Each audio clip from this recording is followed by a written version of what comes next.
Well, good afternoon and welcome to a very special occasion at the Georgia Museum of Art. We're glad you're all here. As someone Noguchi remarked in explaining his art, everything is sculpture. Any material, any idea without hindrance born into space, I consider sculpture. Close quotes.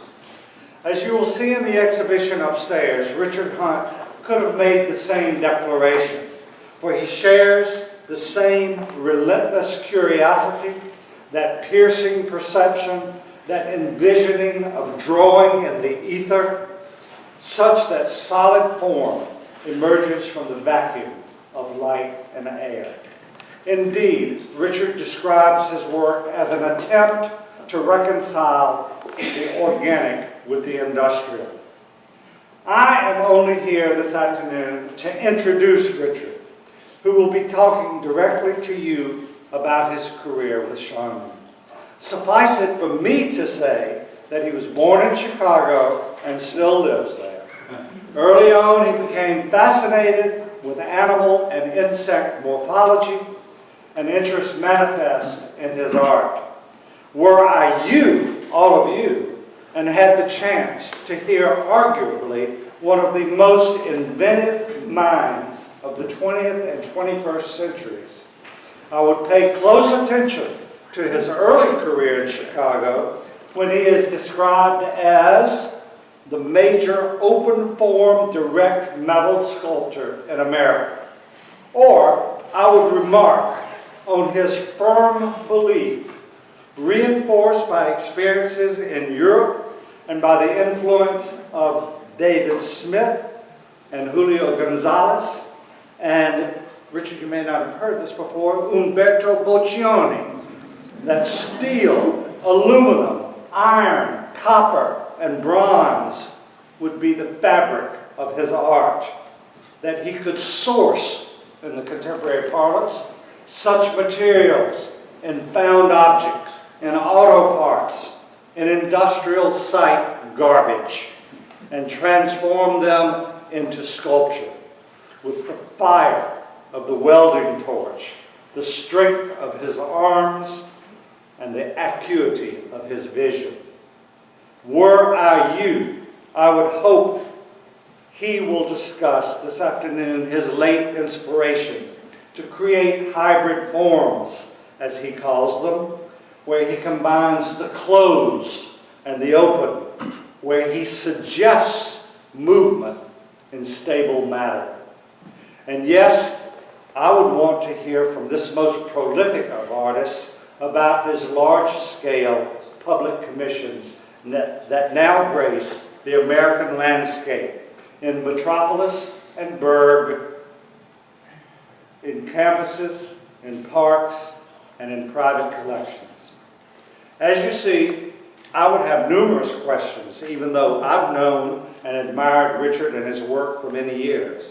So I'm just going to stop and let him answer them. I shall just remark in closing that you are here today, and I am not afraid of overstatement. In fact, it is understatement, that you are privileged to hear the words of the humble genius, Richard Hunt.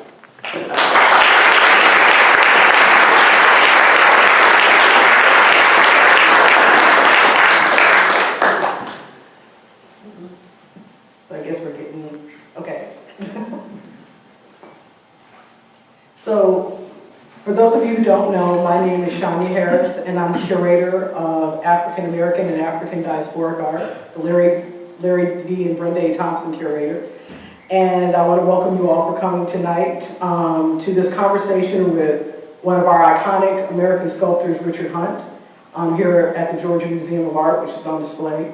And for people who might wonder, how we kind of came up with the idea of doing an exhibition on Mr. Hunt's work. I had a lot of co-conspirators in this. And one of the primary individuals was our director, who just spoke eloquently about Mr. Hunt, Bill Island. But there are several people scattered in the audience, many of our patrons, our current patrons, and also several institutions that indicated particularly a need for a Richard Hunt exhibition in Georgia. Not to say that there hadn't been one. There was one in Savannah several years ago at SCAD, and we'll actually be able to show you one of the works that is a part of that collection today. But I kind of felt like we needed to revisit Richard's work here. He actually has a connection to Georgia through his family, on his the paternal side of his family, which I didn't know that until one of our board members showed me a genealogical chart of Richard's family. This shows how deep we're getting with Richard. And he's a very private man, but we found that genealogical research. It was funny because I dabble a little in genealogy for my own family, of course, and just kind of following along those lines, we actually found something, and I didn't put the image up, but we actually found a yearbook photo of Richard. That's not it. It's not this. But I didn't want to show it because I felt like, maybe, it might be a little too tiny and pixelated. But one of the things that I found out about Richard initially is that, just from the yearbook photo, that his desire to be an artist started very early. I mean, earlier than that, but it was solidified by high school. Even as he signed the copy, I don't know who the person was, I'll have to find it through Ancestry, who he signed the yearbook. He's like, thank you for your support, but he already identified he was going to be an artist and a sculptor. So that's pretty defined. But I wanted to talk to you a little bit, Richard, about some of the things that went on throughout the course of your career. And what we're doing is we're kind of showing a slideshow in the background. It's going to be from a variety of periods to show people like the range of work that you created over several decades. And I just wanted to ask you, what gave you that conviction so early that you wanted to be a sculptor in particular? Like, what was the first moment at which you determined, I'm not going to be a painter, I'm not going to, do other media, I want to be a sculptor? Well, it was at a point, while I was a high school student, I'd been interested in, just taking it up, just like kids do. I mean, growing up even before going to school, having some crayons and stuff to draw with at home, in kindergarten. There was a fair amount of some kind of art-like practice, making. As a matter of fact, one of my first three-dimensional things was a little bowl. I remember that I made in kindergarten. But anyway, but the thing was drawing, painting. In terms of taking classes in grammar school and then in high school, and of course the fact that the arts, music, and the visual arts were much more part of curriculums, during that period, 40s, 50s. There was an opportunity to really develop some sort of skill. In the class I was taking in the public schools in Chicago that I went to. And then I started to take classes on Saturdays and in the summers at what was called the Junior School of the Art Institute. That was important in terms of, solidifying my interest. Well, first of all, just in the arts, but then I took a class in sculpture with a woman named Nellie Barr, who really gave me the opportunity to work at that point mostly in clay and in plaster, but just making things, having something come to come into form, in front of you, whether it's a portrait of something or an animal figure. I mean, things like that. I mean, my early work, was drawn from observation of the figure. And, but anyway, this teacher, Nellie Barr, we got to be rather close. She invited me to be her monitor after a couple of semesters. That was somebody who would help prepare materials for the other members of the class and one thing or another. And so, and our interaction, friendship continued on, past that point in time. But then when I graduated from high school, I then I got a scholarship to go to this college at the Art Institute, and I had another teacher that was important in my development, sculptor Egon Weiner. And it was an interesting time too, because this was, right after the Second World War, and these teachers I'm mentioning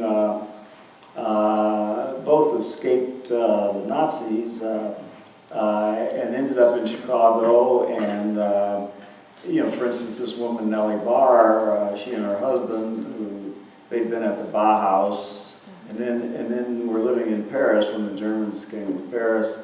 And she was Jewish, he was not, but they decided they better get out of there, and after a long circuitous route, they ended up in Chicago.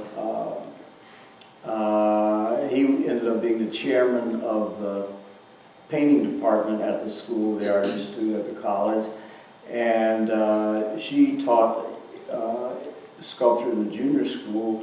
Then both of them were invited by Mies van der Rohe, who by that time come and establish the architecture department at IIT, Illinois Institute of Technology. And they were invited by him to teach drawing to architects, because he thought architects ought to observe the figure, draw, get more familiar with people in place through that process. But anyway, I'm saying that too, I'll catch up on it later. Nellie Barr and Paul Wiegard didn't have children, but their students sort of became their children. And one of the things that was of interest to me and that served me well as I began to move into public art was the acquaintance I made with a lot of architects early on, through some of these gatherings that they would have of art students from the Art Institute and architecture students from the Illinois Institute of Technology. Anyway, I'm going on about that, but then there was the teacher in the college, Egon Weiner, who was from Vienna. Similar thing in terms of getting to America,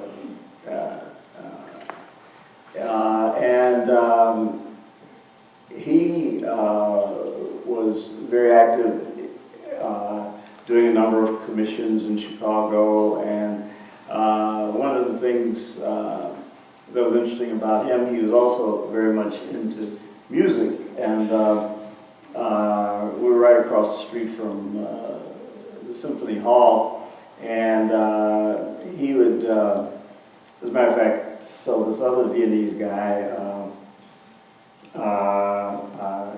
came to be the director of the Chicago Symphony, Fritz Reiner, and he would go to the Thursday evening concerts, and if he liked them, he would say to the class, well, you can go to the Friday matinee, and he'd let us off from sculpture class to go listen to rather important works of music, which it also formed part of my background, interest, etc.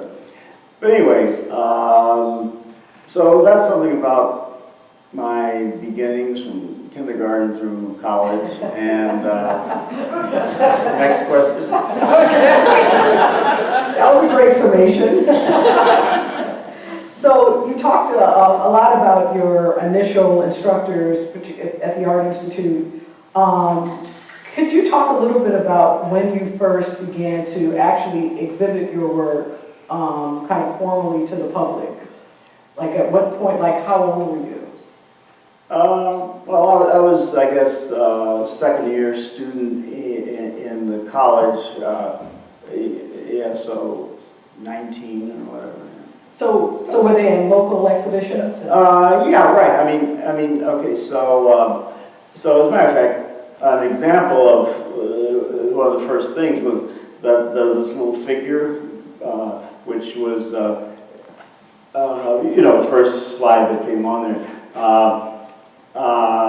Well, I started, you know, I was modeling things in clay and plaster and things like that. And as Delilah mentioned, you know, about, you know, seeing the work of Gonzalez and David Smith, Picasso, Pacioni. There was this exhibition called Sculpture in the 20th Century, organized by a guy, Andrew Cadriff Ritchie, who was curator at the time at the Museum of Modern Art. The show traveled to the School of the Art Institute, and I saw works of these artists who were these pioneering direct metal sculptors, and you know, there were of particular interest, you know, the work of Gonzalez, and the work he helped Picasso do, these linear things like Study for the Monument to Apollinaire, and then, you know, a number of David Smith pieces, and then there were a number of young British sculptors at the time, Reg Butler and Lynn Chadwick, who had started to work directly in metal. But anyway, I was seeing all that, I said, oh, I'd like to do that. Well,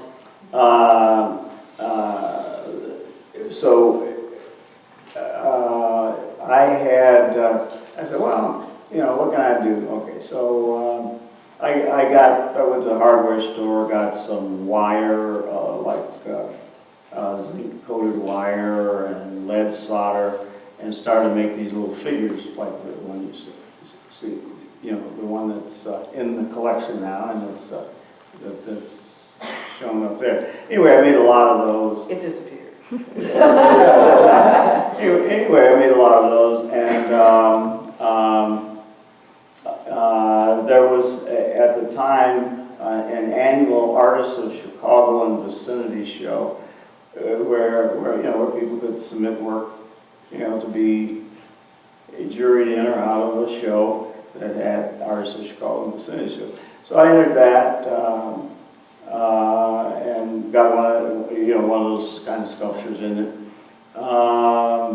And then around the corner from the Art Institute, there was the Palmer House Hotel that had a little gallery in it.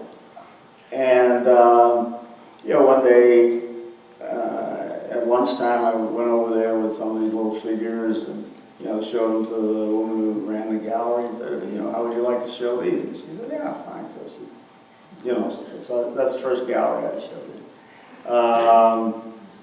Interestingly, William Lieberman, who later on was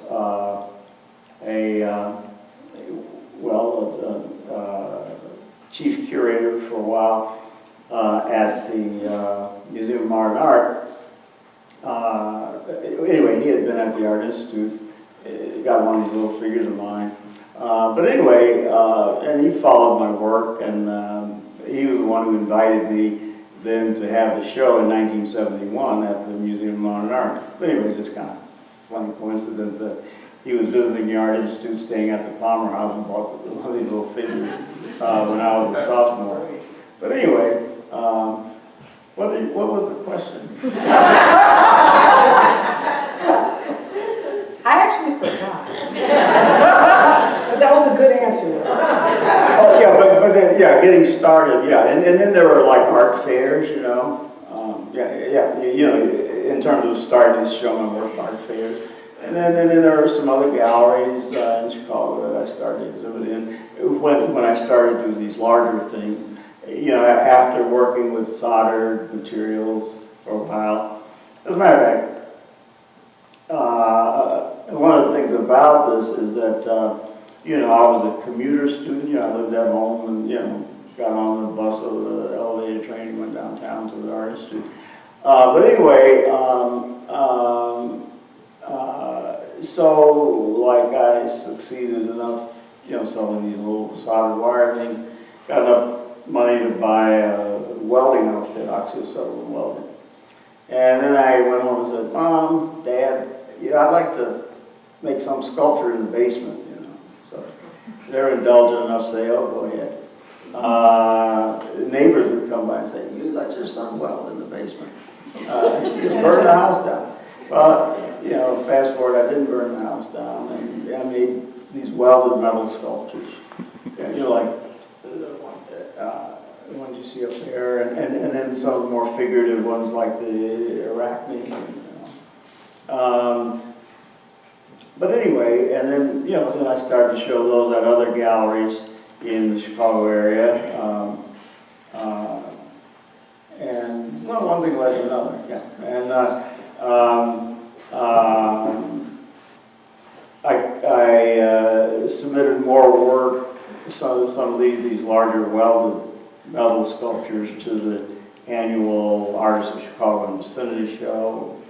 So, as a matter of fact, it was at one of those shows that a dealer, Charles Allen from New York, happened to be coming to Chicago to look at the show. There were some other artists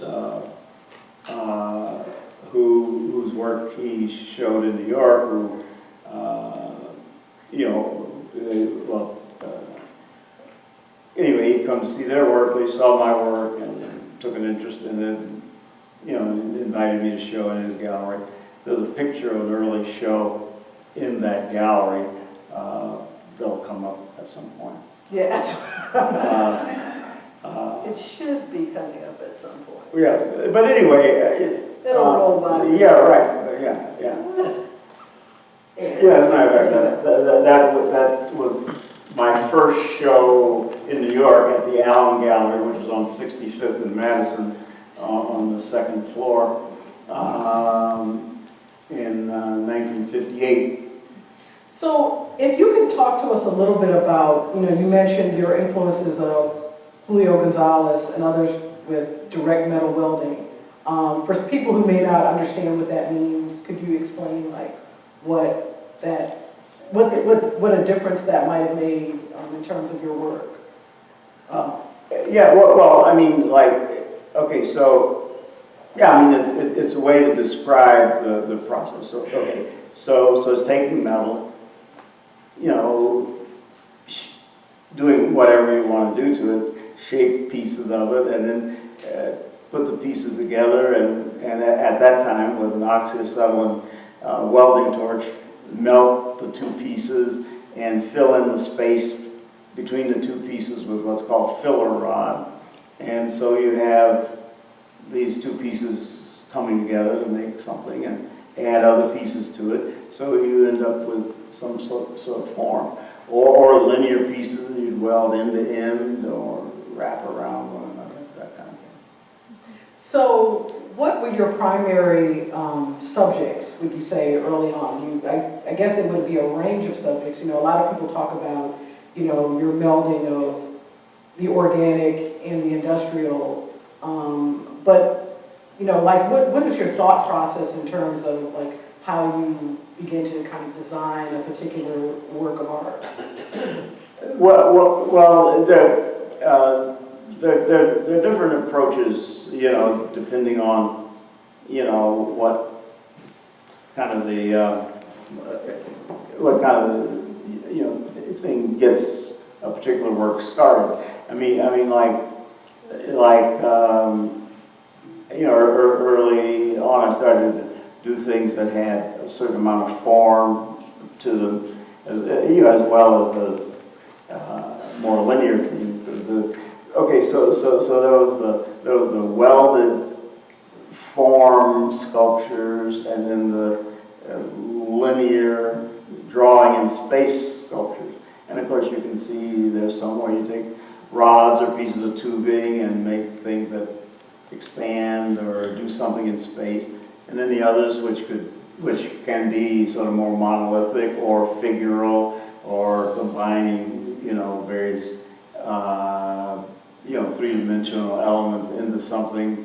And at the time, that is to say this time during the late 50s into the early 60s,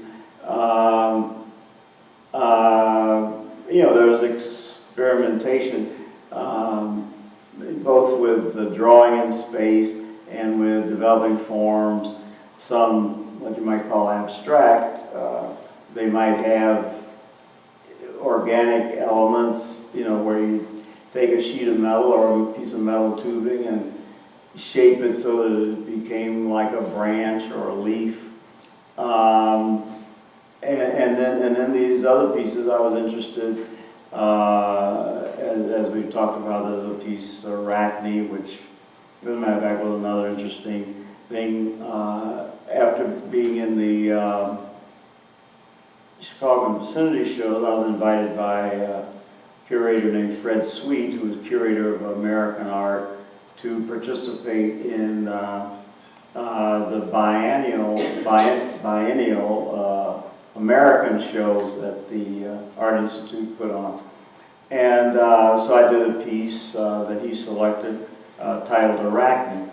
And as a matter of fact, again, I was a student while I was doing that, and there were a number of us students who were interested in mythology. We do various things that had mythological subjects as the impetus for us to do certain things. So and of course, Ovid's Metamorphosis and all that, and the whole idea of metamorphosis and all. So you could do a figure that wasn't a figure, but a figure turning into something else. And so I made this piece of Arachne, which sort of showed this figure, the body shriveling up, the fingers stretching out to become, like a spider's legs. And that was selected for this show of American artists. And one of the curators curators invited to be part of the jury was a woman who was a curator at the Museum of Modern Art, Dorothy Miller. And they were awarding prizes. Well, I didn't get a prize, but she saw the piece and decided she wanted to buy it for the Museum of Modern Art, which transpired. And so that was an interesting turn and kind of reinforced the kind of relationship I had with the Allen Gallery, which had just decided to show my work.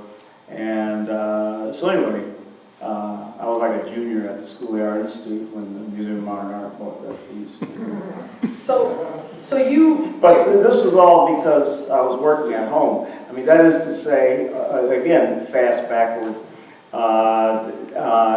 the sculpture department at the School of the Art Institute at the time focused on modeling and carving. There was a metal craft class where people would make jewelry and do things like that, and functional metal work.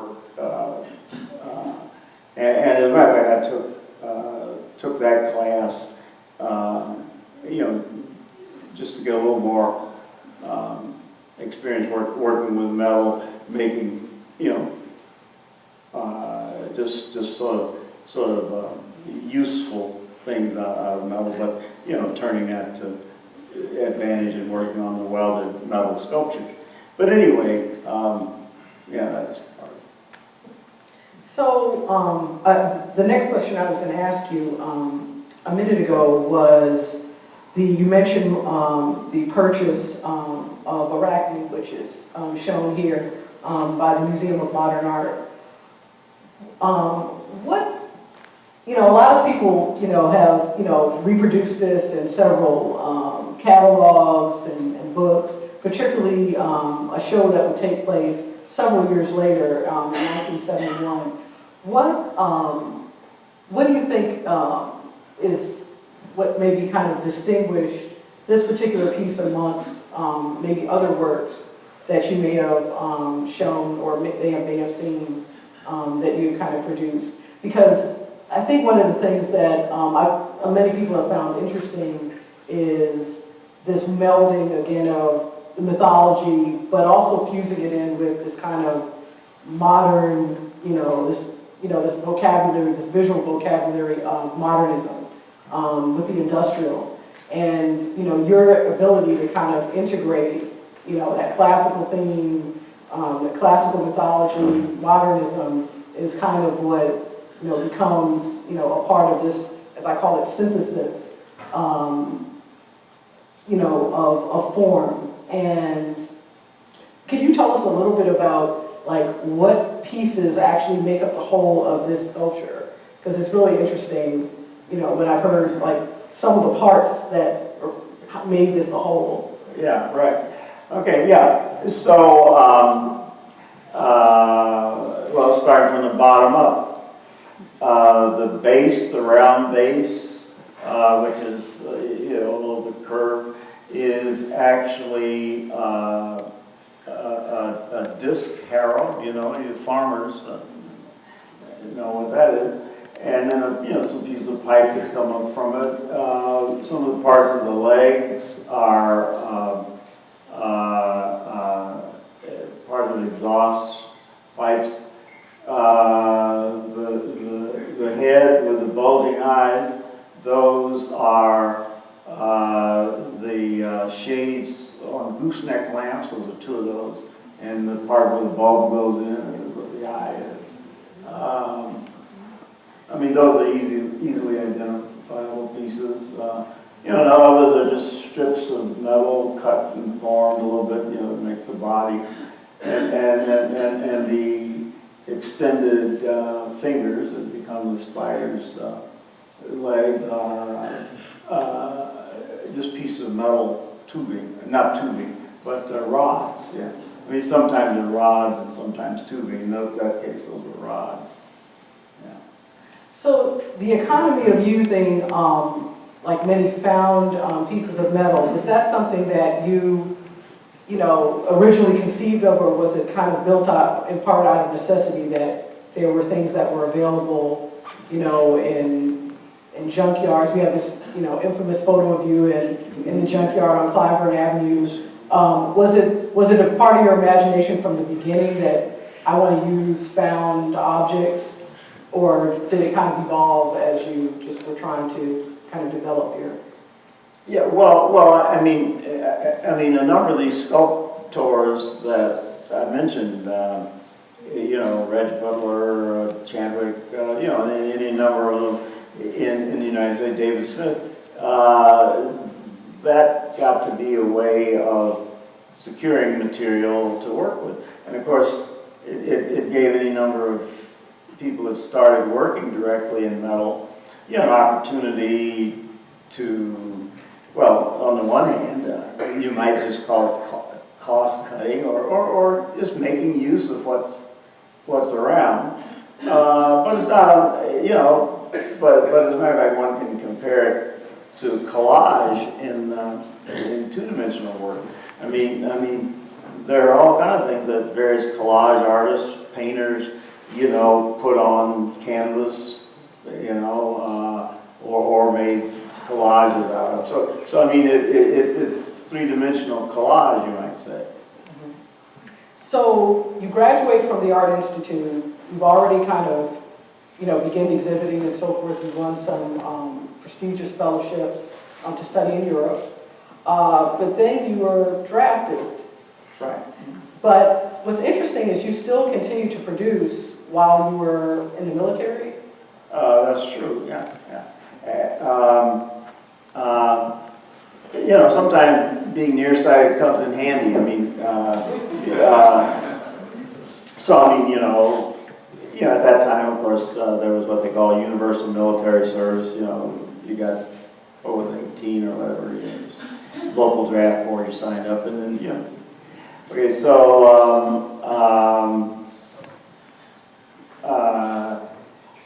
so like, you know, you go take your physical, well, okay, so,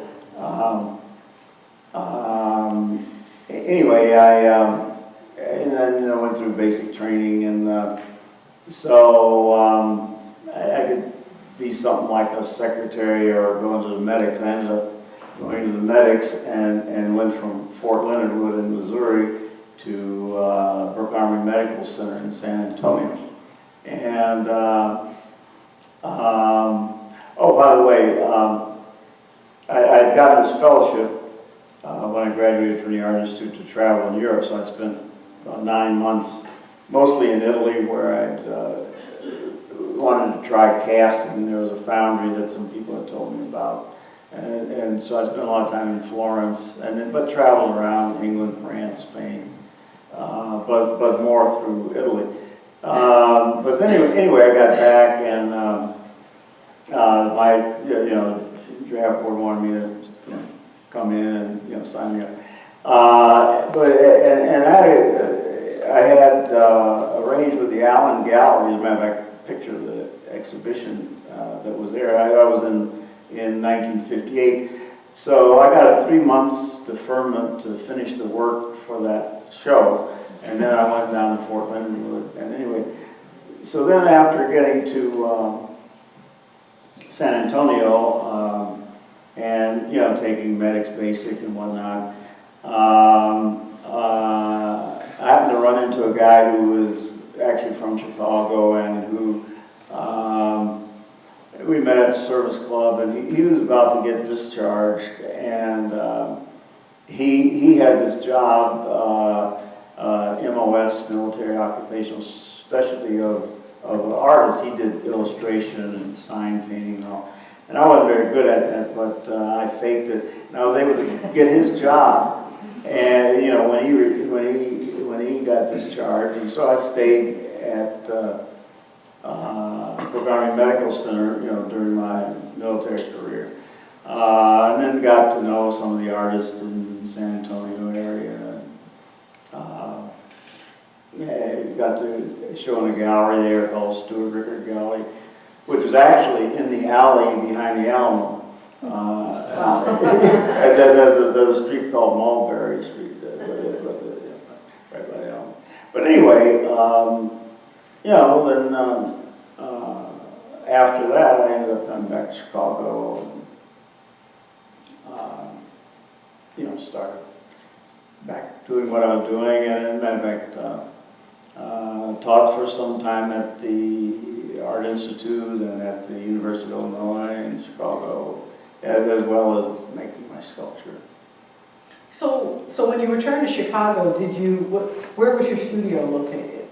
Well, as a matter of fact, for a time, I returned to working in my parents' basement. But then after a while, I got a studio building on the near north side. Grew up on the south side, Woodlawn first, and then Englewood. But then when I came back, I ended up on the north side, which is where most of the artists were, and then finding a building in an area called Old Town. And I was there for a number of years. Then I found the place I have now in 1971, and been there ever since. So did you interact with a lot of, Chicago artists or particular ones at that time, or? Yeah. I mean, there was an artist, a really fine sculptor named Joseph Goto, who was active at the time. Cosmo Campoli, a number of sculptors, but then painters and printmakers as well. Yeah, but there was a lively, kind of art scene there in Chicago. Well, I have this image of you, and everyone loves it. In addition to the images of you in your and when you were in the military, when you were in San Antonio, excuse me. And one of the things that people are interested in when they see these images is the scale that begins to grow as your space or that you began to work in grew. And so I would take it that once you moved to your, I guess your Cleveland Avenue studio in particular, Right, yeah. that, you know, space was, you know, starting to fill up. So how important did scale become to you, like as you're kind of developing your ideas? Like how did you, you know, was it the availability of certain types of material, or did you just kind of decide one day that I'm gonna go big? No, it was more gradual. I mean, that is to say, I mean, having a larger space, the space that you see there, is a place I have on Cleveland Avenue in Chicago, like I say, on the near north side. Old Town area is called different things like that. But anyway, it was a building that had like a family had a small trucking business. They lived upstairs and had a garage that you could park a truck in, which was the area I used for a studio. This is something else. This is a storefront on Santa Monica Boulevard in California, Santa Monica, California. I was invited for a time to be a visiting artist at the California Institute of the Art in Los Angeles, and I rented this space for the year that I was there. I was there teaching, and then I was also a printer fellow at the Tamarind Lithography place in West Hollywood. This was 1965 or 65. And as a matter of fact, well, that's one of those minor monument pieces there. I don't know, that's not the one that's in this exhibition, but Now, is the piece behind it, is that the chase or?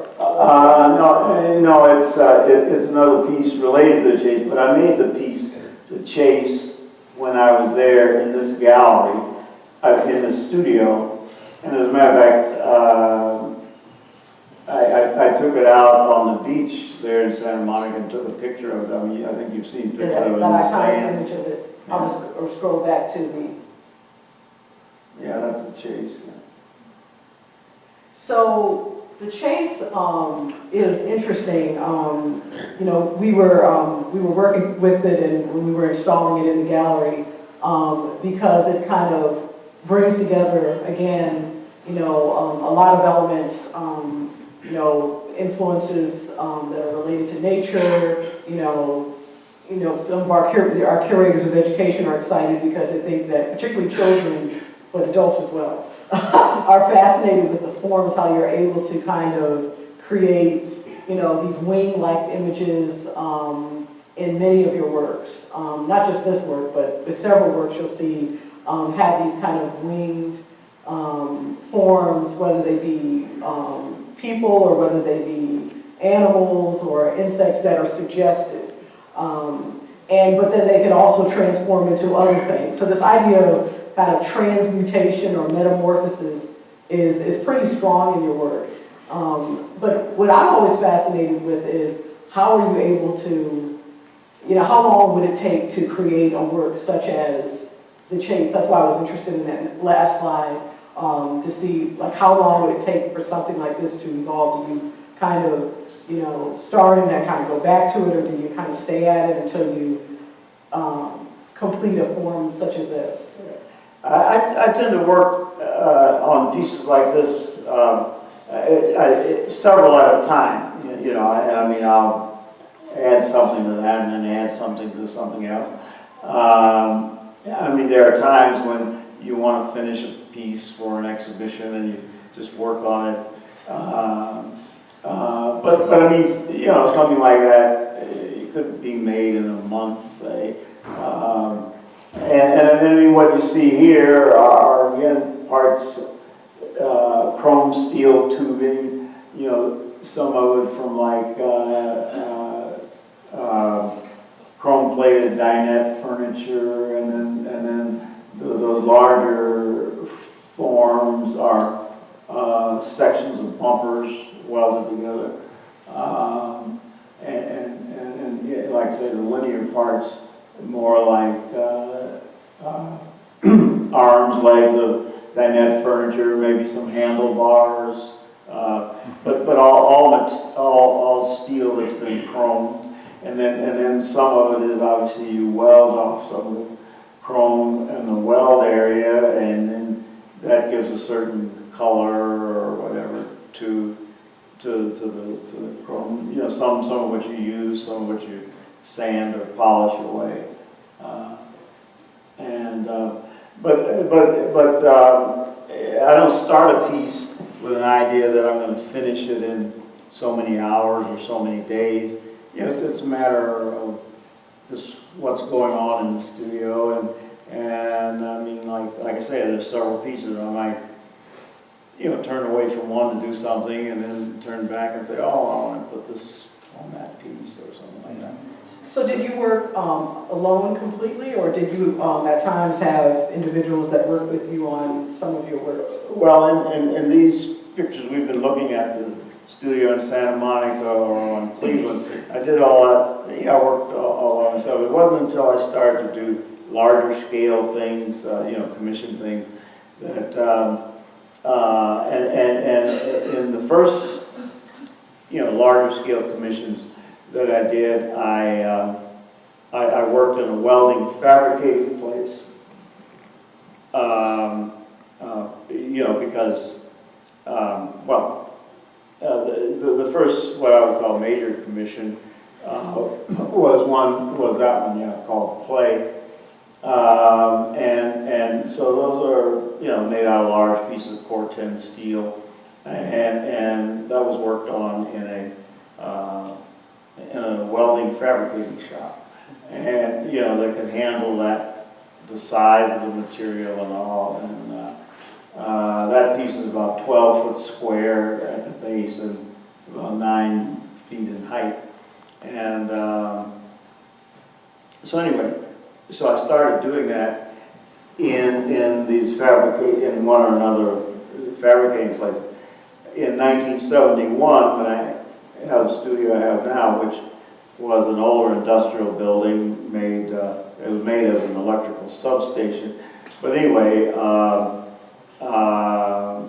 it became a place though where I could make larger scale things. It has a 12 by 12 foot door, where you can back a truck up and put something on, you know, not unlike some of these other factory places. But anyway, It's further along in my trajectory on my PowerPoint, but we'll get to it. It's coming. Let's see. We can get it a little bit further along so we can see the student work. yeah, So that's the entrance to what Richard is referring to as his West Little Avenue studio in Chicago. And so we're showing a lot of things on the inside. It's a huge place. It's both the office, home, everything at this point. This is a good image to kind of show. yeah, and it's more full of stuff than it is sometimes. Sometimes, like, well, for one thing, it had a, you know, the space is 5,000 square feet on the floor, and the ceiling is 40 feet high. So you can make some big things, and the loading dock door is 12 feet square. So I mean, you can make something that can be tall. You can take it apart, lay it on its side, get it out the door. So anyway, I work on a lot of larger scale things there at this point, and some of the things are still too large to make there. And I again use other welding fabricating shops that, you know, have whatever facilities are needed for a particular project. So I'm just gonna go right back a few slides to something that we've kept kind of alluding to, and that is your 1971 exhibition, which actually traveled. Well, yeah, it was at the Museum of Modern Art and then at the Art Institute of Chicago. Those Right. two venues, yeah, right. Right, so this was kind of a pivotal exhibition for Richard Hunt.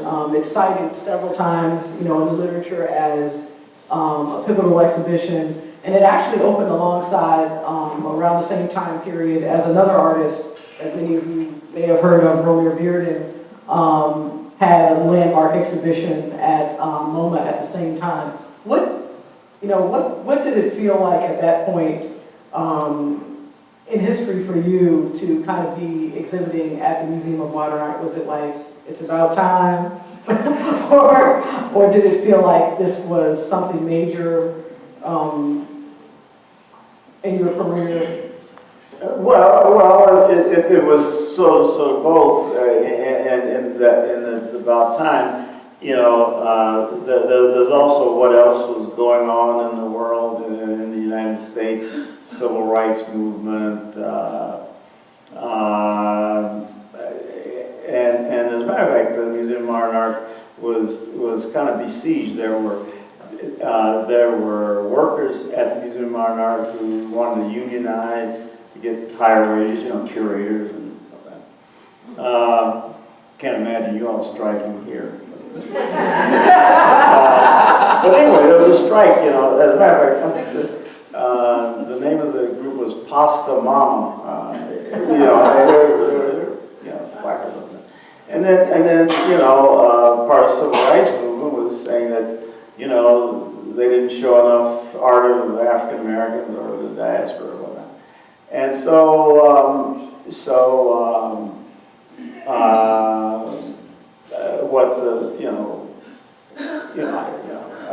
I wasn't in the boardroom, but what was decided on was to, the leadership of the museum was to, we'll show some African American artists. And then they decided, why don't we have a show of a painter and a show of a sculptor? So my friend Bill Lieberman, who I mentioned got a piece of mine from the Palmer House Gallery, called me up one day, Richard, I'd like to come out and see you. So he comes out, looks around the studio, and he said, well, I like what you're doing, and I'd like to offer you a show at the Museum of Modern Art. So I said, well, okay. Didn't take me long to answer that. But anyway, and then at the same time, they thought, my work, as you can see from these pictures of the installation there, those are things that, that show various sorts of things I did, some abstract, some with some aspects of figuration and mythology and victory and whatnot. But anyway, so that show was organized, and then the show of Romare Bearden's was organized, and of course it's interesting. A lot of people don't think about Romare Bearden as an abstract painter, but of course he was part of the group of African American artists who were abstract. Had this group called Spiral and all that. And of course he exhibited with a lot of the white abstract expressionists. But he had embarked upon these more figurative things, and the title of his exhibition was called The Prevalence of Ritual. So anyway, they opened and ran concurrently in New York. Like in 1971, spring of 1971. Was that what you wanted me to say? Yes, it is. You can say whatever you want to say. No, what I mean is you answered my question. So, during the same period, is that not the same period that you actually opened your, or you acquired your studio that you? Matter of fact, in that same year, 1971. As a matter of fact, a few months before the show opened, I got that studio, and was in the process of moving in. So it's kind of interesting or kind of ironic, like you're having this major retrospective of much of what would be considered studio work, but then you're continuing to embark upon more commissioned works beyond that initial one that we just saw play. So did you feel like you kind of had to make a choice in terms of your time, or did you continue to create more studio works kind of in tandem with the larger scale commissions? Right. I mean, it wasn't like commissions came pouring in. Every day there'd be a letter saying, "Oh, we want you to do this." No. What I mean is, so I did that piece called Play, and I had models for it in this exhibition, one thing or another. But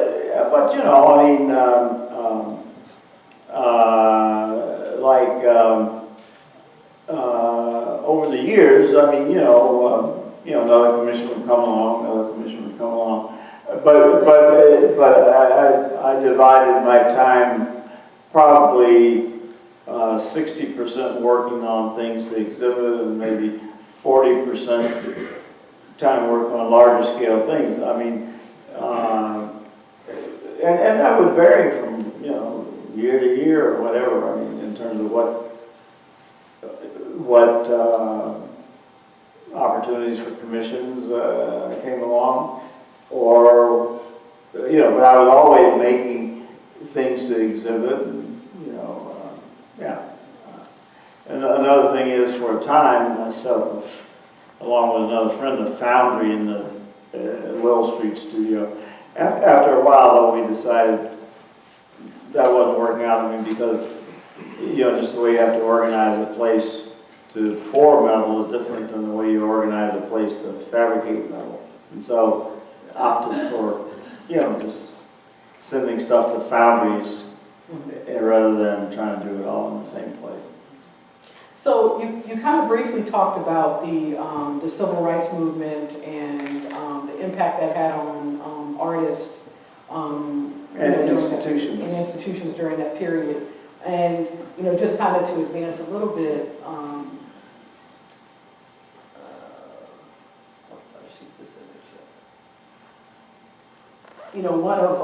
one of your other more notable commissions is this particular one that was in the late 70s. I've been to the mountaintop that is in Memphis, Tennessee.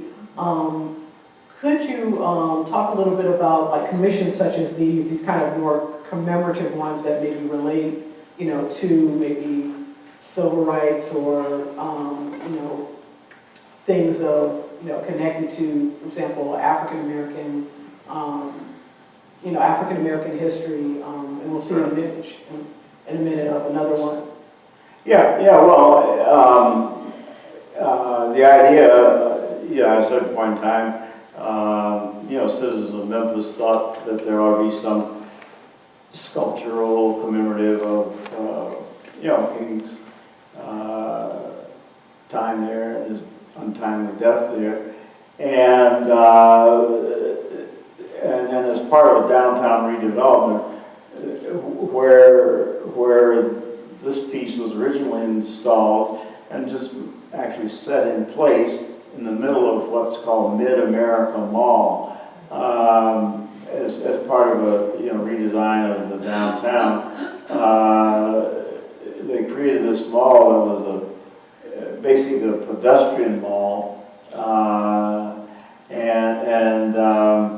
it's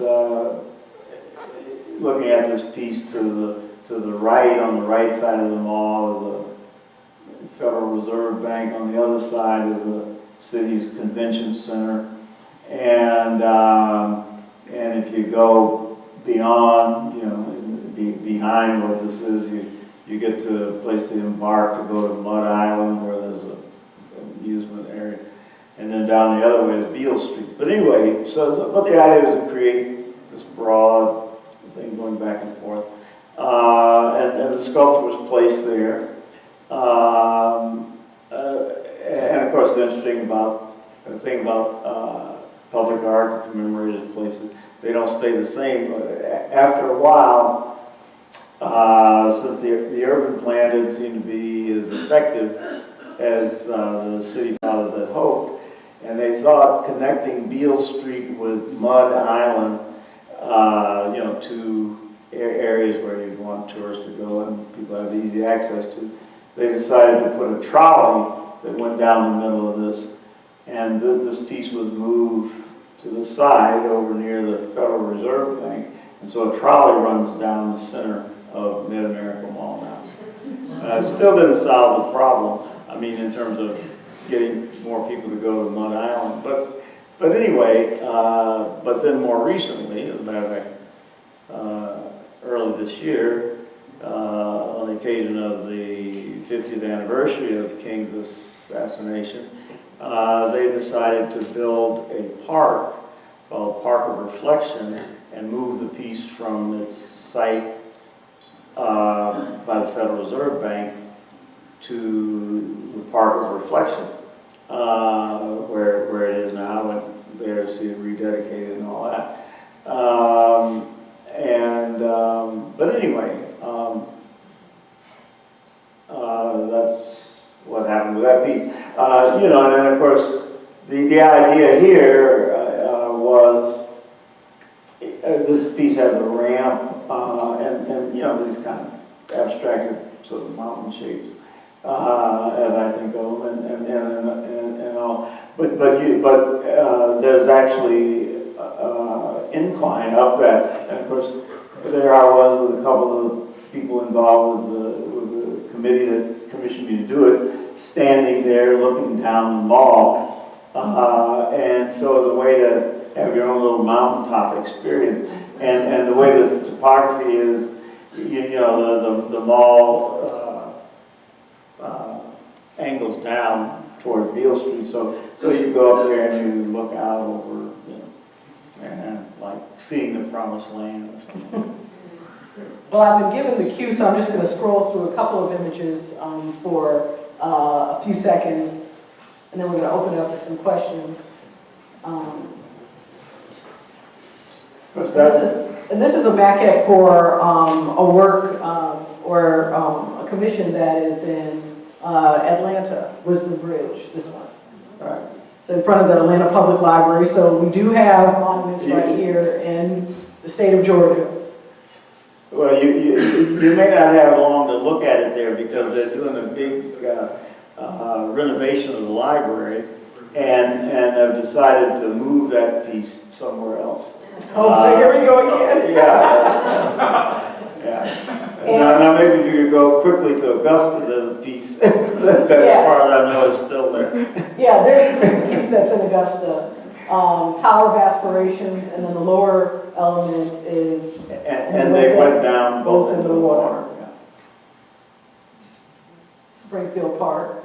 Springfield Village Park. There's this commemorative thing there because as part of downtown redevelopment, they wanted to create this park and various other kind of amenities along the river.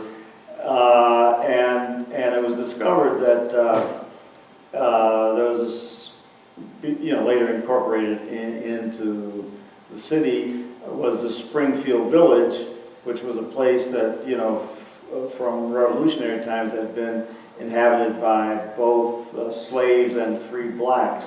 And then there's the Springfield Village Church, which is across the street from this, which dates from way back. And as a matter of fact, in the basement of that church, Morehouse College started, and later on moved. Anyway, so there's a lot of history around that. And so this park, which is about 2 square blocks, was something I worked on the design of as well as the thing. And so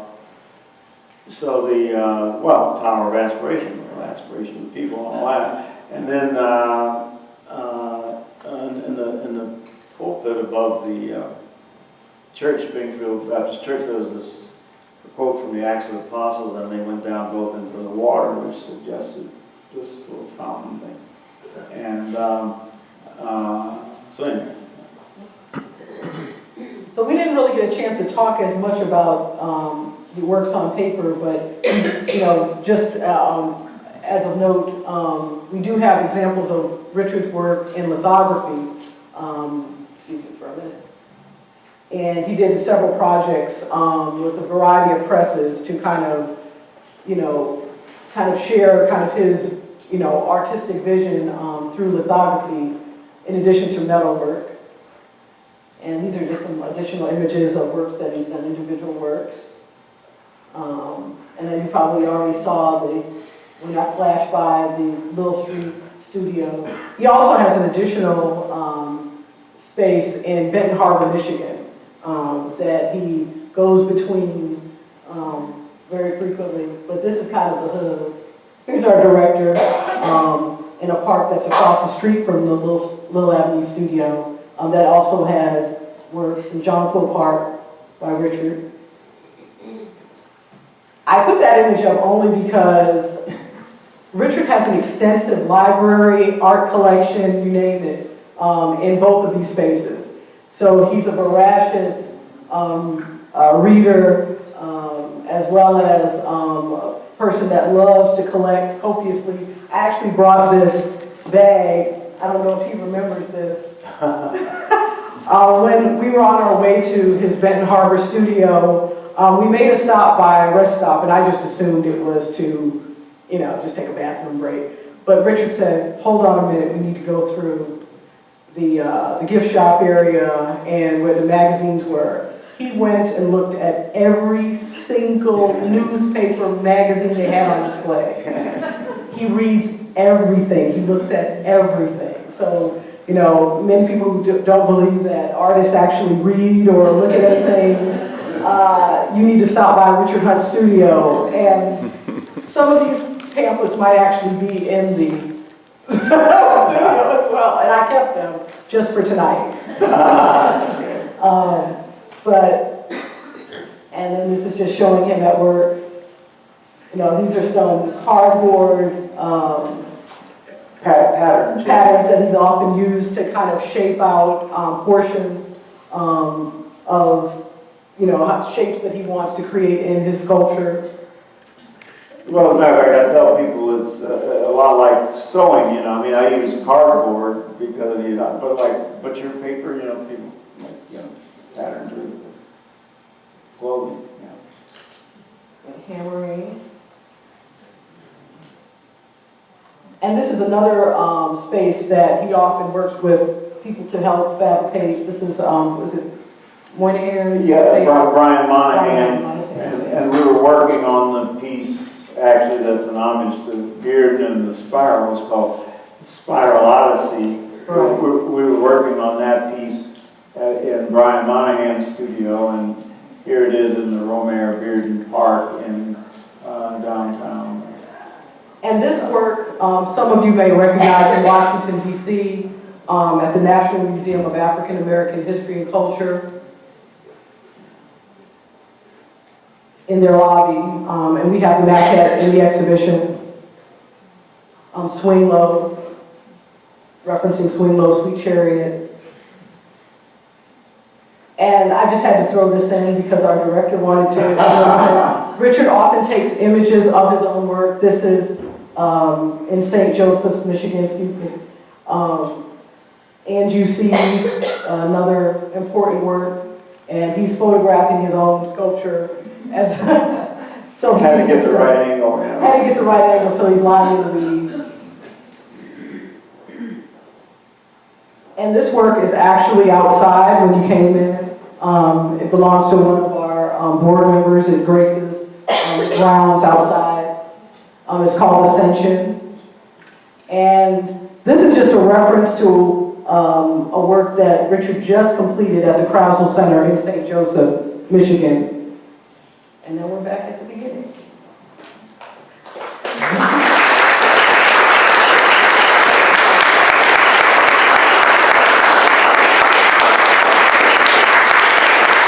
So we want to thank Richard for coming and being with us for the last couple of days, and we hope you enjoyed the exhibition. Just as a promo, but also as a gift to the artist himself, I always said that I felt bad because I had an exhibition of Richard's work in 2004 when I was at a previous institution, and he so generously allowed me to take several catalogs that he had done with another exhibition that he had done in the past. And when I left the institution, we were not able to get some of those catalogs back for him. So I promised myself, I said, I'm going to give Richard the catalog back, but it's going to be a better catalog, and it's going to have a hardcover. All right. So this is my gift to you. Well, thank you. Thank you. Thanks so much. It is available in the gift shop. And I want you all to, be a part of looking at the preview for the exhibition, yes. It'll start with 90 Carlton. If you're a member, you're free to enjoy the reception outside, as well as the exhibition that's on the second floor, Richard Hunt Synthesis. If you're not a member, we encourage you to become a member of the museum. But if you can't become a member tonight, $5, you can enjoy the reception and festivities. But the exhibition opens officially tomorrow and lasts until February the 6th. Or 3rd? 3rd, okay. February the 3rd. So thank you all for coming tonight. So enjoy the rest of the evening.